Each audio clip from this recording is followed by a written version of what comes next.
This video is brought to you by CuriosityStream.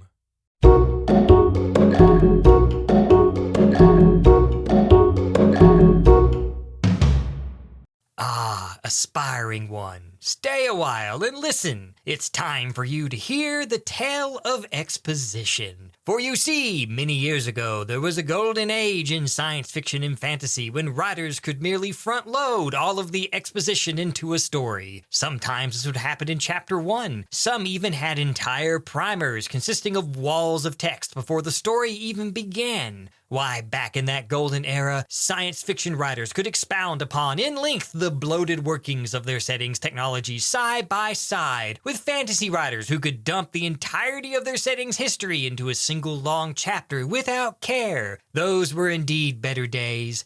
Then came the modern writers. Those fiends, forever curse their names, found ways to seamlessly weave their exposition into the story and thus ruined information dumps for the rest of us. Yet I have come to you, noble acolyte, to teach you the old ways, so that we may return to the golden era where information could be dumped freely and without care. Join me, and I shall show you the true way to handle exposition in a story. Exposition in storytelling is when a story conveys information about the backstory, prior plot events, history, and any other information about the setting that may or may not be needed to understand the story. How to handle exposition is a question I get asked a lot. Well, that wish is granted today. Terrible Writing Advice is here with a dump truck's worth of information to infodump it all onto the laps of aspiring writers so they too can do the same in their stories. Now, remember that handling exposition is super hard and that amateur writers should regard it with fear and only see it as something that cannot be surmounted. Mastering the flow of information in a story isn't a skill that is honed and aided by a wide variety of tools at the writer's disposal, but rather something that writers should just flail about randomly before giving up and gracelessly dumping it at the audience's feet. Exposition should be seen as homework that the audience has to do before they are allowed to enjoy the story, no exceptions. Handling exposition should not be about deciding critically what kind of and when information is needed to be passed along to the reader, nor should a writer worry about how to convey that information to the audience in a way that matches the tone, doesn't disrupt the story's pace, and is woven into the narrative with a natural feel. In other words, exposition should always stick out to the audience and never feel like a natural part of the story. This is something that can't be learned, as it's simply too difficult to do, which is why a writer should just forget all of that and stick to the easy ways of handling exposition. The easy ways are either infodumping or just not bothering to explain anything at all. Infodumping is when the story dumps a massive amount of information onto the audience all at once. Remember, the audience needs to fight their way through the author's world building to enjoy the story, like a siege or attrition warfare. Forcing the audience to wade through a massive chunk of exposition will in no way put anyone off and bore them to tears. The pacing may come to a complete halt, but that's simply unavoidable and thus can be written off as the cost of doing writing. Do these details ever come up in the story later on? Well, no, but I wrote it in my setting notes, so it must go into the story somewhere. On the other end of the spectrum, it's also okay to give the audience no information whatsoever and just keep throwing unexplained proper nouns at them until they get frustrated and wander off. Finding a sweet spot between these two extremes takes way more effort than I'm willing to put in. Now, some genres tend to have more exposition than others. Hard science fiction loves its long-winded explanations of how its technologies work, while epic fantasy will just not shut up about its world's lengthy history. That means that the audience of these genres are more accustomed to heavy chunks of exposition. As such, a writer is free to abuse these expectations well past any reasonable limit, and if any audience members fall asleep, then just say, "It's a genre convention," and they'll wake right up. See? I'm excused from good writing. My genre says so. Also, as an aside, infodumps are great for animated series as exposition scenes make excellent filler material to pad the runtime while saving on the precious animation budget. Nothing gets my blood pumping in the middle of a fight scene quite like a long-winded explanation of how everyone's powers work, complete with charts and graphs. Even better when the people fighting stop mid-battle politely to explain to their enemy how their powers work rather than, beating their opponent. Now, infodumping is all nice, but what should be the vehicle delivery for this information? There are a number of ways to do this: dialogue, narrative, or flashbacks to name a few. Let's start with dialogue. The trick to using dialogue to relay exposition is to flat out avoid characterization, tension, or conflict in a scene. Big, unwieldy chunks of expository dialogue works best, especially when delivered in drab monotone. Basically just copy and paste the author's notes in a pair of quotation marks and done! That was easy and painless.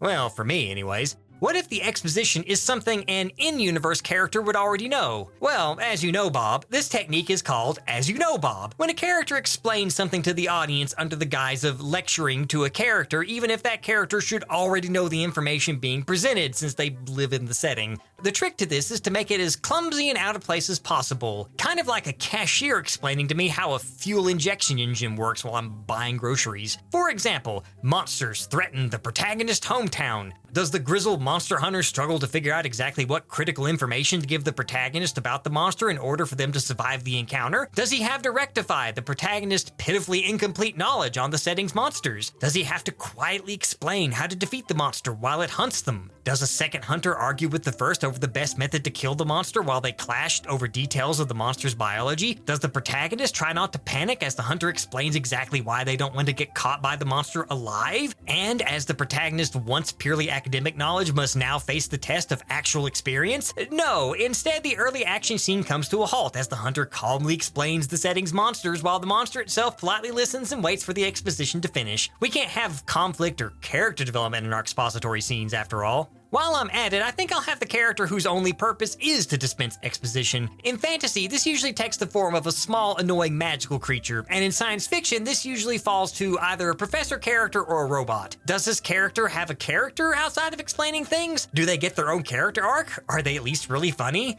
No, instead I store them in the janitor's closet after I'm done with them. Speaking of professors, what about an in-universe lecture? What a great idea! Let's take the most boring part of school and make that the primary delivery method of in-story information. Just have a professor lecture about how the magic system works in class to a captive audience. We could instead have the protagonist square off against their rival in class with a practice magic duel to demonstrate to the class how magic works while the professor explains the specifics. What about having an antagonistic professor put the protagonist on the spot by asking them a specific question about the magic system? Could the protagonist brag about knowing the magic system inside and out only to realize that they've made the rest of the class jealous and thus add tension to the scene? Nope, just stick with a boring, dry academic lecture and hope the audience doesn't nod off along with the rest of the class. Man, this reminds me of the time I talked about flashbacks in the beginning of story video.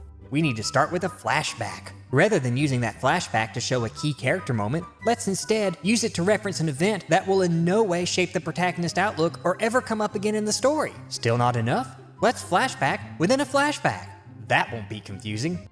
Oh, that's right! Flashbacks within flashbacks are the best. Now, using flashbacks to convey information can be useful as they allow a writer to show rather than tell the audience that something happened. They are such a handy tool that they should be used all the time with no regard to how they affect the story's flow. Don't worry about how difficult it can be to justify a flashback in a story or find a way to smoothly transition to a flashback without it just showing up out of nowhere like the audience suddenly stepped on a landmine that blew up the plot's forward momentum. Flashbacks also make great filler in visual media because you can just reuse old footage by putting a black and white filter over it. Though in this case, it's less exposition and more unneeded recap or bottle show. What about exposition in the narrative itself rather than through dialogue or flashbacks? The same technique applies in that the exposition should be delivered to the audience in the same dry, unpalatable clump used in every other delivery method mentioned so far. Could this exposition be charming like the opening of The Hobbit? Could it at least be really funny like in The Hitchhiker's Guide to the Galaxy? Nope, narrative exposition is free from having to have exposition match the tone or theme of the rest of the story and can stick out like a sore thumb without worry. Remember to cluster it together too and never consider breaking up larger clumps of narrative exposition and sprinkling it throughout the story.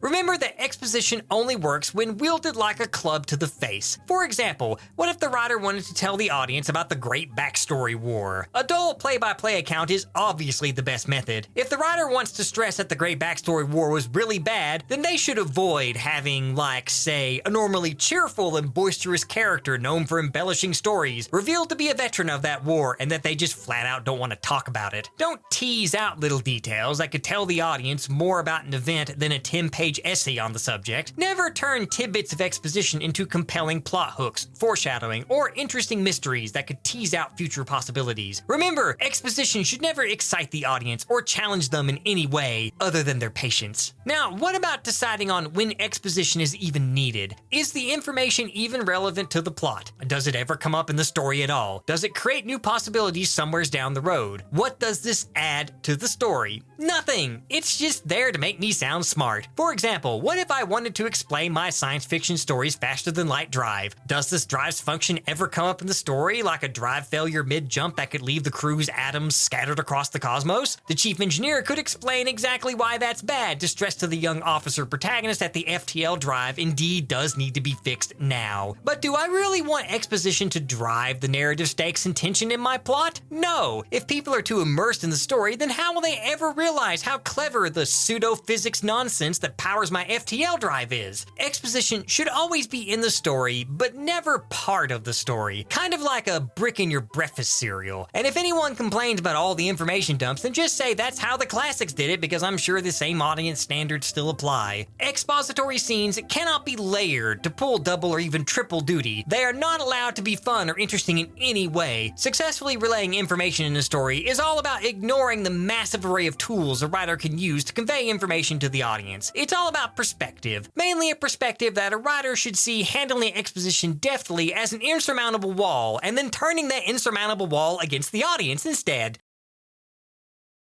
Oh! Well, now that that's done, we can move on to more important matters. Like you surrendering all of the sponsors to me. See, this is part of the problem. Look at the state of things. What a mess you have all made of something that could be far more profitable. So much time wasted on pointless grandstanding, needlessly complicated plots, short-term profits, squandered potential, shallow dogma, rudderless revolution, wanton bloodlust, and worst of all, unpalatable preaching. You think you're better than us.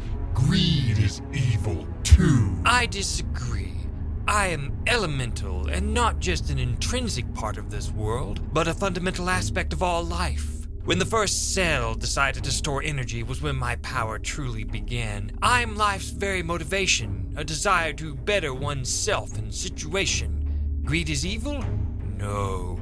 Greed is fundamental to life's very survival, and I shall see to it that this world survives as well, in spite of the peril you've placed it in with your lackluster performance. Lackluster? Indeed. Let me show you how it's done. There is only one way to save the TWA Expanded Universe now, for you see, these videos come out a few hours earlier on Nebula, a streaming service built by a host of educational creators here on YouTube. Nebula also features original content by these creators as well, without the yoke of YouTube's timidity. Nebula has even teamed up with CuriosityStream, a subscription streaming service with thousands of documentaries and nonfiction titles, like Dream the Future, a documentary about protecting and preserving our knowledge from destruction in an increasingly digital age, narrated by Sigourney Weaver. Preserving things? Why would I want to do that? Ah, but Dark Lord, don't you want to support the channel? Don't you want to see more of these funny skits?